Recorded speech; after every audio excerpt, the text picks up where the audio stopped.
Bueno, entonces podemos ir arrancando. Me dijeron que se escuchaba bien. Sí, ¿no? se escucha bien. Se escucha bien. Bueno, chicos, vamos a continuar hablando sobre espacio público, tratando de problematizar, de complejizar, si se quiere, o para decirlo en términos de café, de buscarle la quinta pata al gato, con respecto a ciertas dificultades que hay para definir lo que es el espacio público. Si ustedes recordarán, la última clase cerramos el teórico mostrando cómo habíamos intentado eludir de alguna manera una definición, durante todo el teórico, una definición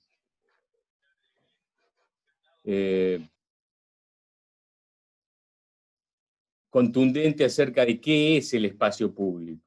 Porque en realidad no es sencillo definir el espacio público, porque es un concepto que va variando también dependiendo de los paradigmas dominantes en cada sociedad.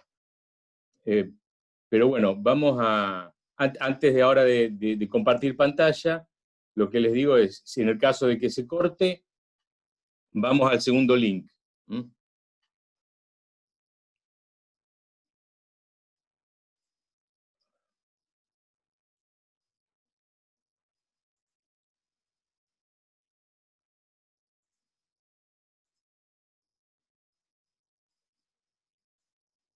¿Se ve la imagen? ¿Sí? Sí. Bien. Sí, se ve. Bueno, vamos a continuar.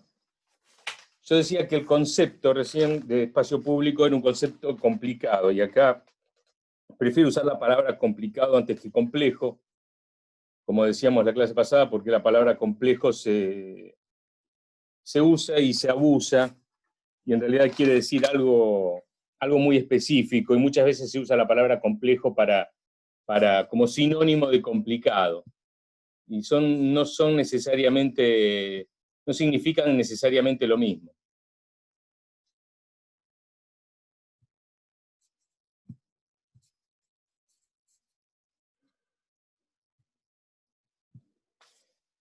La clase pasada habíamos terminado mostrando este gráfico, que es una síntesis de algunos conceptos que maneja Fernando Carrión en un artículo, Espacio Público, punto de partida para la alteridad.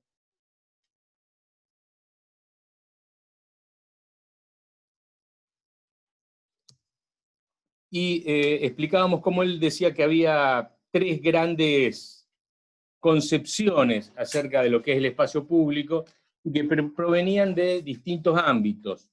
Uno era el ámbito de lo que él llamaba el urbanismo, que acá dice urbancimo, acabo de ver, urbanismo operacional, y el mercado inmobiliario, que entiende que el espacio público es el espacio básicamente no construido, el espacio residual entre las edificaciones, que había una segunda concepción que provenía más bien de la jurisprudencia, y que entiende que el espacio público es todo aquel espacio que no es privado desde el punto de vista de la propiedad. El Estado es el propietario y es el que lo gestiona. Y desde un punto de vista filosófico, decía Carrión, que hay quienes entienden que el espacio público es un espacio de coacción de la libertad individual, donde uno no puede hacer todo lo que quiere.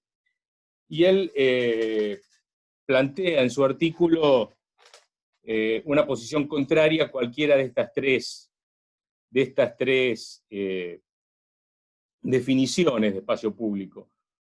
De todas maneras, nosotros acá vamos a jugar un poco con vamos a empezar jugando un poco con estas acepciones, porque en realidad yo diría que no me atrevería a decir que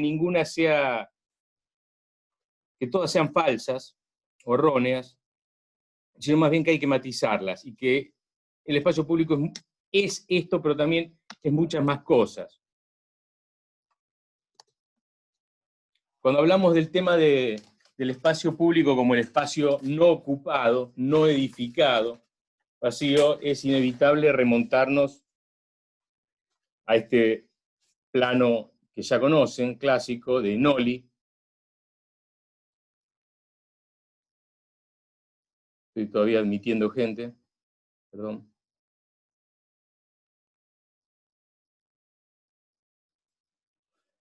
Plano de Nolli, donde él dibujó toda la planta de la ciudad de Roma. En negro pintó el espacio edificado, y en blanco está el espacio no edificado, pero si ustedes se fijan tiene una particularidad. Si ven el cursor, van a ver que hay un montón de espacio en blanco que en realidad es espacio edificado, que es el interior de las iglesias, el interior de algunos edificios públicos, porque él toma como espacio público todo lo que es de acceso público, no solamente el espacio abierto, no solamente la calle y la plaza, sino también el interior de las iglesias. En esa época, cuando Nolli dibuja este plano, la Roma del siglo XVI, y siguen entrando, las iglesias permanecían abiertas todo el día. No había bancos en las iglesias, no había asientos como hay ahora. Están abiertas siempre, constantemente. O sea que la gente podía entrar en cualquier momento, y estimo que también mucha gente pobre dormiría dentro de las iglesias. Era un espacio, literalmente funcionaba como un espacio público cerrado. A partir de esta idea que tuvo Nolli, nosotros los arquitectos hemos tomado esta técnica para representar la ciudad, estamos muy acostumbrados a esta. Por ejemplo, este es un plano de Washington, donde también se marca, se diferencia entre lo edificado y lo no edificado. Hay una cuestión, una limitación que tiene esta concepción del espacio público como el espacio no edificado, y es que, obviamente, como veíamos recién en el plano de Nolli, hay espacio edificado que puede considerarse como parte del sistema de espacios públicos, y también hay espacio no edificado, como vemos acá en el interior de las manzanas, que generalmente suele ser espacio privado. De todos modos, en una ciudad de estas características, como la que vemos en la imagen, podríamos decir que en términos porcentuales, en general, la mayoría del espacio público no edificado suele ser espacio público, suele ser de dominio público, mientras que la mayoría del espacio edificado suele ser privado. O sea que podríamos jugar con esta asociación entre espacio libre como espacio público y espacio construido como espacio privado, y tener un margen de error relativamente menor. El problema que tiene esta trampa en la que solemos caer los arquitectos es cuando vamos a trabajar a otros entornos urbanos, como pueden ser el de una periferia. Acá también vemos un plano donde están en negro todo el espacio construido y en blanco el espacio no construido. Y si yo hago zoom, me voy a encontrar con esta situación. En esta situación resultaría muy engañoso o totalmente falso suponer que la mayoría del espacio que está en blanco, o sea, no construido, es un espacio público. O sea que esta concepción tan cara a los arquitectos de pintar lo lleno y lo vacío nos arroja algunos datos, pero no nos dice mucho con respecto al carácter del espacio público. En este sentido, puede acercarse más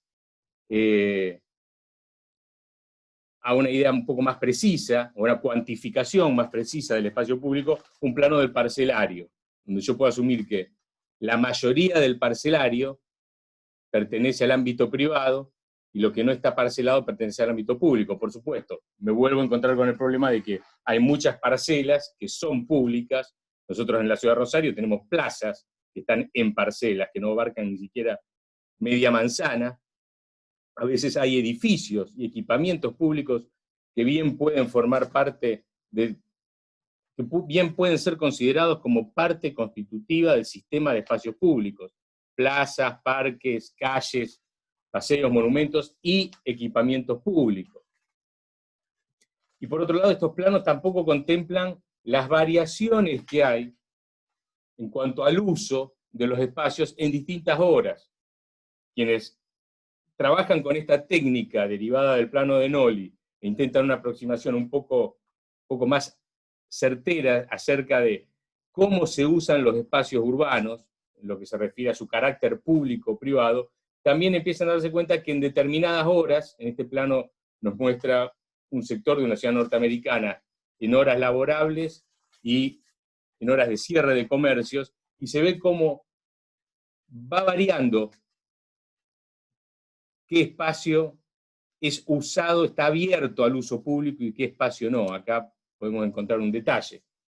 Y se habla de espacios privados internos, espacios privados externos, espacios semipúblicos internos y espacios semipúblicos externos, y lo que está en blanco es todo absolutamente público. Pero hay variaciones. Hay espacios privados, abiertos, que en horario comercial funcionan prácticamente como espacios públicos y que después del horario de cierre dejan de funcionar como espacios públicos porque se cierran. Entonces, cuando hablamos de espacio público, tenemos que empezar a considerar todas estas sutilezas. Decíamos recién que, bueno, en líneas generales, el espacio no ocupado bien podía a veces considerarse como espacio público. Ahora, si ustedes recuerdan todas las cualidades que se adhieren al concepto de espacio público y sobre las cuales hablamos la clase pasada, también podríamos encontrarnos con un espacio de estas características, con un entorno urbano de estas características, y empezar a preguntarnos cuántas de esas cualidades que tienen que ver con la alteridad, las apropiaciones, el uso, la accesibilidad, la representatividad, cuántas de estas cuestiones están presentes en estos espacios públicos, que desde el punto de vista del dominio, de la propiedad, claramente son espacios públicos, pero desde el punto de vista de sus cualidades, bueno, presentan ciertas deficiencias, todo lo contrario a lo que ocurre en una imagen como esta, donde, más allá de que la imagen nos muestra claramente dónde empieza el espacio privado y dónde empieza el espacio público, desde un punto de vista físico, vemos un espacio público absolutamente dotado de esa cualidad que Yangel llama vitalidad, ¿no? Es un espacio vital, hay muchas actividades, hay apropiaciones, gente sentada en mesas, gente caminando, tranvías, hay una interacción muy compleja entre lo que ocurre en el tejido, en el espacio privado, con lo que ocurre en el espacio público.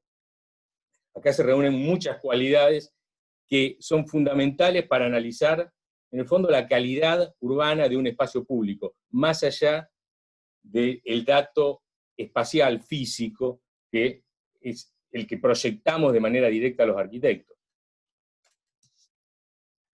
Encontrarnos con situaciones así: una parcela no ocupada, un terreno baldío en el medio de una manzana, es un espacio privado por más que esté vacío, pero también esto depende no solamente de la propiedad, sino de cómo se use.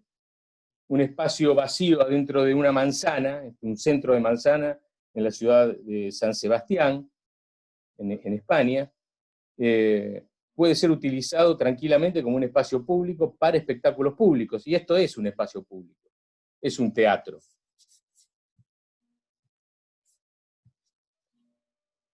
sea que cuando definimos espacio público no hablemos solamente de aquellos datos que nos importan a los arquitectos, que tienen que ver con el diseño del espacio como forma, sino también del uso que se le da. Esto es fundamental. Estos espacios internos a las grandes infraestructuras de la movilidad, como estos espacios verdes que sirven de separadores de tráfico, bueno, desde un punto de vista jurídico, la propiedad son espacios públicos, desde un punto de vista de los usos, de las apropiaciones, de la accesibilidad, de la representatividad, bueno, están bastante alejados de lo que puede ser considerado un espacio público. Lo cual yo no estoy diciendo que no lo podamos considerar un espacio público. Lo que estoy diciendo es que cuando analizamos espacios públicos, lo primero que tenemos que hacer es definir los parámetros. ¿Qué es lo que vamos a considerar espacio público en un trabajo de análisis y qué no? Muchas veces esos espacios internos de estas infraestructuras de la movilidad pueden ser transformados cualitativamente en espacios públicos mediante el diseño arquitectónico. ¿Por qué no?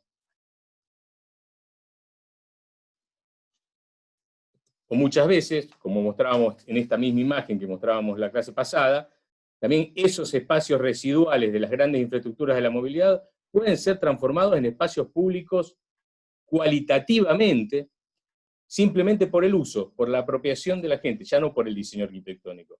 Sino que el propio uso que le da la ciudadanía transforma un espacio residual abierto en un espacio público en términos cualitativos, no solamente jurídicos. Por favor, si hay algo que no se entiende, no duden en activar el micrófono y preguntar. También otra variable que solemos tener mucho en cuenta los arquitectos a la hora de evaluar la calidad, las cualidades del espacio público es el grado de mantenimiento, ¿no? Es lo más natural que miramos los arquitectos. Está bien mantenido, la vereda es ancha, la vereda es angosta, ¿cuál es el grado? Bueno, pero muchas veces eso tampoco termina siendo decisivo a la hora de hablar de la calidad de un espacio público. En este caso estamos viendo un espacio público sin vida, deteriorado, de poca accesibilidad, etcétera. Pero en este caso estamos viendo un espacio público muy deteriorado desde el punto de vista arquitectónico, pero con una intensidad en cuanto a usos y apropiaciones que lo transforman en un espacio público en ciertos aspectos de gran calidad, podríamos decir. O sea, de mala calidad desde un punto de vista arquitectónico, pero un espacio público de muchísima vitalidad. Y asimismo nos podemos encontrar con espacios recientemente inaugurados, que están bien mantenidos, que están bien diseñados, y sin embargo con muy bajo grado de apropiaciones, con muy baja vitalidad, son poco utilizados. O con distintos grados de utilización. ¿Qué es lo que estamos viendo cuando vemos una imagen como esta? O como esta. Comparémosla con esta. O con esta.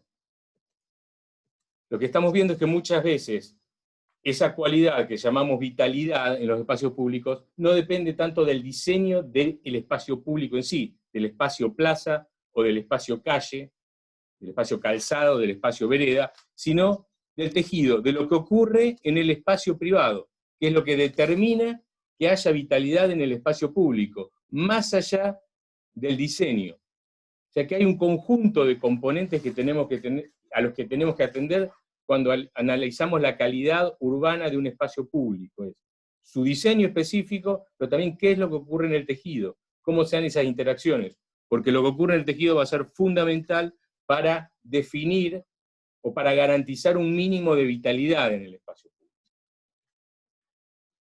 Y la complejidad la podemos ver aquí, una infraestructura de la movilidad dura, como es un trazado ferroviario. ¿Lo podemos considerar espacio público? No. Bueno, desde el punto de vista jurídico, sí.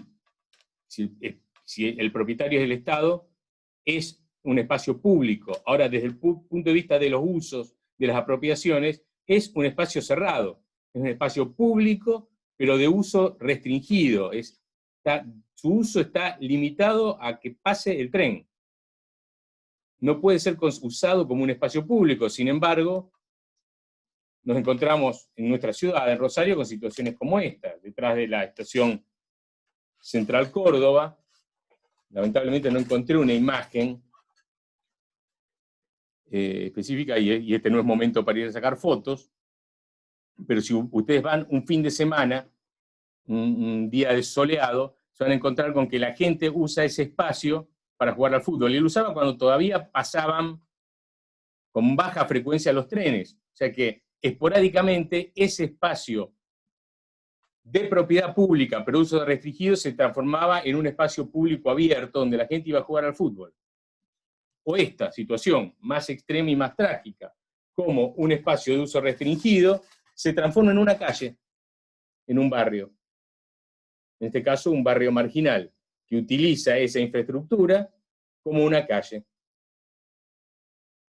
Cuando no está pasando el tren, eso se transforma en una calle interna de un barrio.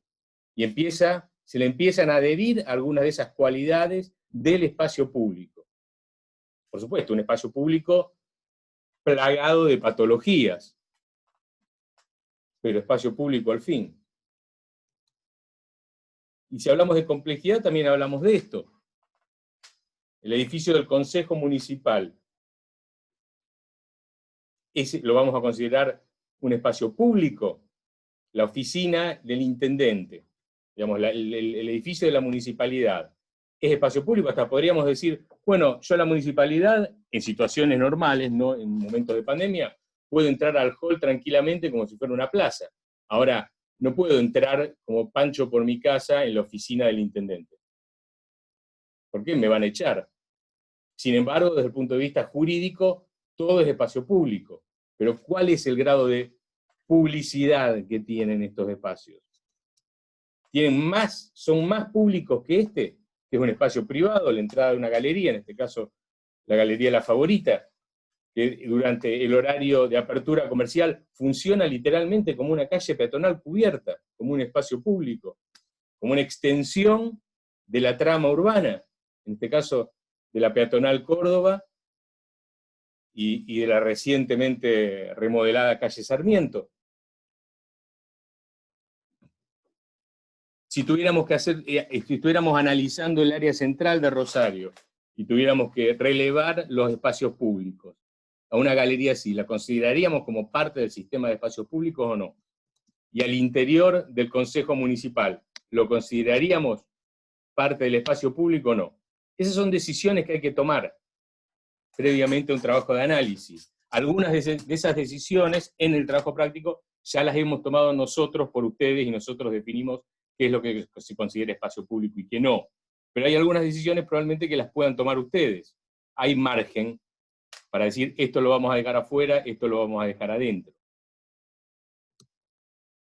Esto, que muchos conocerán por haberlo visitado, y otros, cualquiera que haya visto una película cuyo argumento transcurre en la Navidad en Nueva York, seguramente ve esta imagen porque siempre todas las películas navideñas que transcurren en Nueva York muestran el Rockefeller Center y la gente patinando. Bueno, esto es un espacio público emblemático de la ciudad de Nueva York, por eso aparecen tantas películas, pero desde el punto de vista de la propiedad es un espacio privado. Ustedes saben, el Rockefeller Center es un conjunto de edificios que ocupa varias manzanas, pero que es de propiedad privada. Lo que pasa es que hay espacio que en su momento la corporación Rockefeller cedió al uso público de la ciudad de Nueva York, pero siguen siendo de propiedad privada, como este espacio. De ahí la estatua de Prometeo significa de alguna manera eso. Ustedes recuerdan, en la mitología griega, Prometeo es el que le roba el fuego a los dioses y se lo regala a los humanos. Acá hay toda una simbología, Rockefeller regalándole un espacio a la ciudadanía de Nueva York.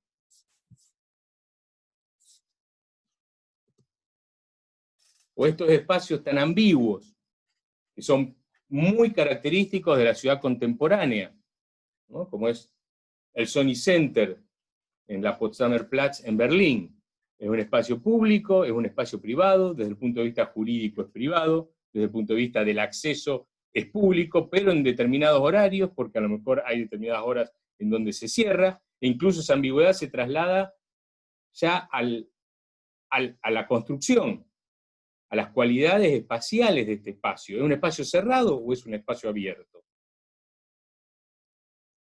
Una ambigüedad que había sido inaugurada con las grandes construcciones en acero en el siglo XIX, como la Galería Vittorio Emanuele en Milano. ¿Son espacios cerrados o espacios abiertos?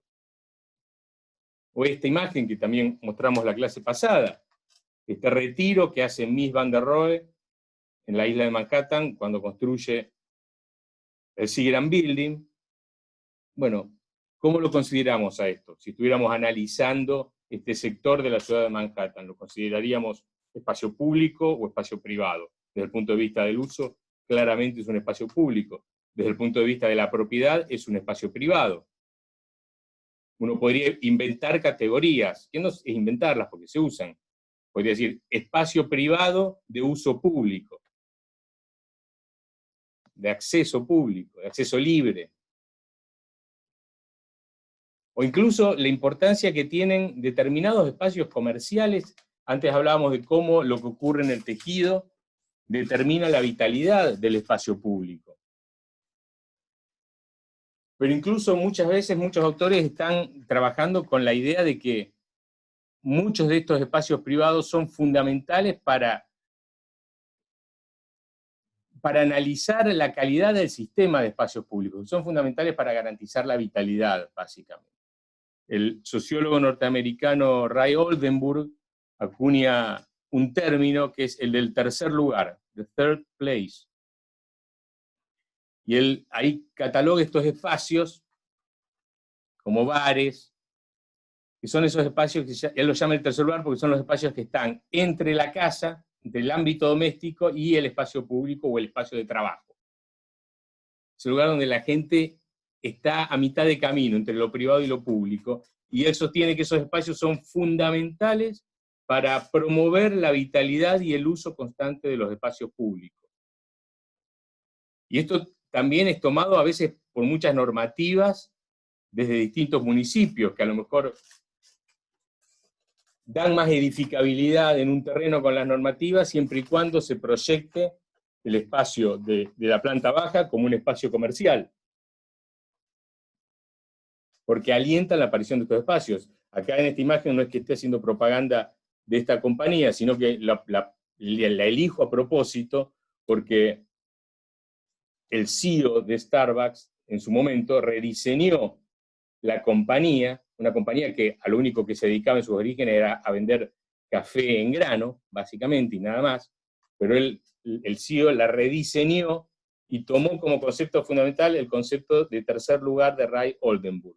La idea de él era transformar el interior de los Starbucks en lo que él llamaba un tercer lugar, un espacio para estar. Uno hasta podría analizar un pequeño sector de cualquier ciudad y decir, yo voy a considerar que determinados comercios son componentes, aunque no sean espacios públicos, pero son componentes, un componente que es complementario y que es fundamental para analizar la calidad del espacio público. Y hay otra cuestión que planteaba Carrión en su artículo, que era esa idea de libertad, que él decía que el espacio público es el espacio donde no hay libertad, donde nosotros estamos, donde hay una coacción para que nosotros nos comportemos de determinada manera. Hay una cuestión que es real. El espacio privado, dentro del sentido común, suele ser visto como el espacio no de la libertad, el espacio público es el espacio libre. ¿Por qué? Porque el espacio privado no tiene un acceso libre. No cualquiera puede entrar acá a la casa Azuma de Tadao Ando y disfrutar de su interior. Eso lo único que lo puede hacer es el propietario, y todos los demás se quedan afuera, incluso hasta la fachada parece demostrar esa idea. Esto es un espacio privado, cerrado, no cualquiera puede entrar. Todo lo contrario de lo que ocurre acá, en esta plaza en Pittsburgh, Market Square. Cualquiera puede acceder ahí. Desde ese punto de vista, no podría decir, no, el espacio público es el espacio de la libertad, porque cualquiera puede entrar, cualquiera puede usarlo, mientras que el espacio privado es el espacio donde hay menos libertad, no cualquiera puede acceder. Pero eso es cuando analizamos el espacio desde un punto de vista colectivo, del uso colectivo. Desde un punto de vista del uso individual, no es así. Yo en el espacio privado puedo hacer esto, probablemente muchos de ustedes estén mirando, escuchando esta clase en estas condiciones, en este momento, y nosotros no nos demos cuenta. Por eso yo pongo la imagen mía para que tengan en claro que no estoy dando las clases en estas condiciones. Pero dentro del espacio privado, ustedes pueden usarlo así, tienen la libertad, no hay ningún tipo de coacción para que no puedan usar el interior de su casa de esta manera tan cómoda como la usa el bueno de Homero. Ahora, para tomar una cerveza en el espacio público, tengo que respetar determinadas pautas de conducta. No puedo quedarme en calzoncillos tirado en el piso como Homero. Hay determinadas pautas. Esas pautas están impuestas por la sociedad. Recuerden lo que hablábamos la clase pasada, ese concepto de la civilidad, que son normas de comportamiento que vamos aprendiendo desde el momento en que nuestros padres, nuestra familia nos empieza a sociabilizar. No hay una regla escrita en ese sentido, no es una ley, pero es una tradición que nos dice cómo nos tenemos que comportar, cuáles son los límites de nuestro comportamiento. Entonces, desde ese punto de vista, sí, el espacio público es un espacio de coacción, donde yo no puedo hacer lo que quiero, tengo que hacer lo que quiero, pero de determinada manera, y hay cosas que no las puedo hacer directamente. No puedo, está prohibido andar en calzoncillos como Homero en su casa, ¿no? Pero muchas veces esas normas no están impuestas por la tradición, sino simplemente están impuestas por la ley. Recuerden lo que hablábamos la clase pasada también, ese concepto de publicidad que usaba Jürgen Habermas, el filósofo alemán, acerca del espacio público como el espacio que le da contención a la manifestación de la opinión pública, pero a su vez es un espacio controlado por el poder público, esto es, por el Estado, que también determina de manera explícita normas y pautas de conducta que debemos obedecer en una sociedad civilizada. Ahora, desde el punto de vista del uso, no. Desde el punto de vista del uso, el espacio privado es un ámbito más coactivo, tiene menos nivel de apropiaciones. Lo usan los que forman parte del núcleo familiar, o que son cercanos, mientras que el espacio privado está sujeto a multiplicidad de apropiaciones y de usos. Pero esa multiplicidad de apropiaciones y de usos siempre van a estar más constreñidas en relación a determinadas normas de conducta, pautas de conducta, que pueden provenir de tradiciones o del Estado. Entonces, está esa ambigüedad. ¿Cuál es el espacio de la libertad? ¿Cuál es el espacio de la coacción? Y el público y el privado, ambos. Incluso esa dicotomía entre coacción y libertad se traslada a distintas tendencias en lo que se refiere al diseño del espacio público de la ciudad contemporánea. Los filósofos que más han estudiado, más han trabajado en torno al concepto de la libertad, entienden que hay las distintas acepciones que puede haber del concepto de libertad, se pueden resumir en dos grandes grupos. Están aquellos que entienden que la libertad está relacionada con la posibilidad. O sea, es libre la persona que puede alcanzar sus objetivos. Tiene que ver con recursos. Desde ese punto de vista, este es un espacio que aspira a esa libertad. El que quiera andar en bicicleta puede andar en bicicleta tranquilamente porque el diseño lo está permitiendo. El que quiere correr para hacer running puede correr, el que quiere caminar puede caminar, el que quiere sentarse puede sentarse, el que quiere tomarse un café lo puede hacer, el que quiere circular en automóvil lo puede hacer. El espacio está diseñado para dar esos recursos a los distintos ciudadanos. Que los ciudadanos puedan hacer lo que quieran dentro de lo previsible. Sin embargo, hay otra acepción del concepto de libertad, que se ve más reflejada en este tipo de diseños. Hay pensadores que sostienen que no, que la libertad no tiene que ver con la posibilidad de alcanzar los objetivos. Que el concepto de libertad es un concepto social, y que la libertad implica ausencia de coacción por parte de terceros. O sea, que nadie me obligue lo que tengo que hacer. Más allá de si yo tengo las herramientas para alcanzar mis objetivos o no, yo lo que no quiero es coacción, que nadie me esté obligando a nada. Poder hacer lo que yo quiera. Si logro mis objetivos o no, eso es otro problema y puede ser muy importante, pero según esta acepción, eso no tiene nada que ver con la libertad, es otro problema.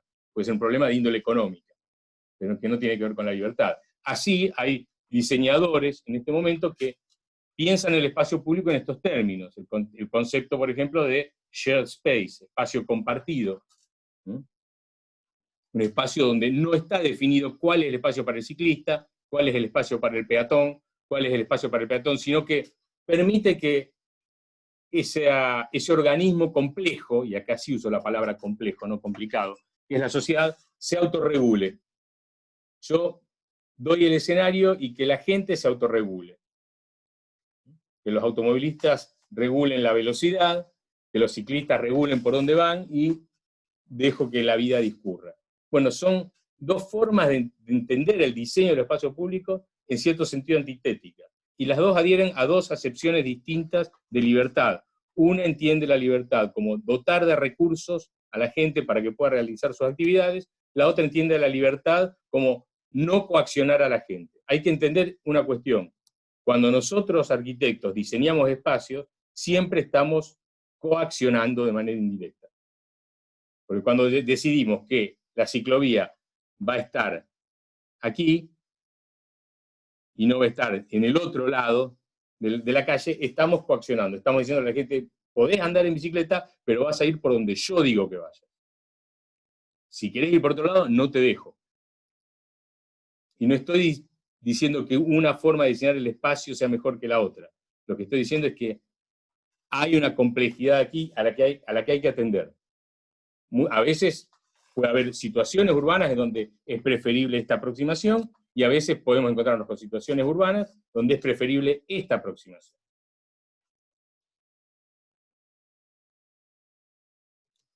Queda menos de un minuto. Si se corta, vamos al segundo link.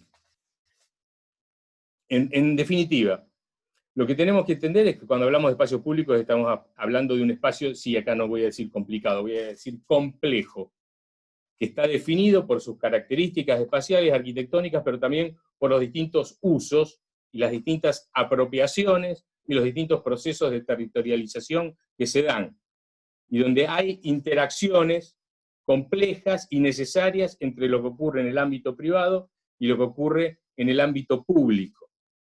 Eso es lo que vamos a tener en cuenta, un espacio de un alto nivel de complejidad, y nosotros vamos a tener que definir los parámetros para definir qué consideramos público y qué no consideramos espacio público.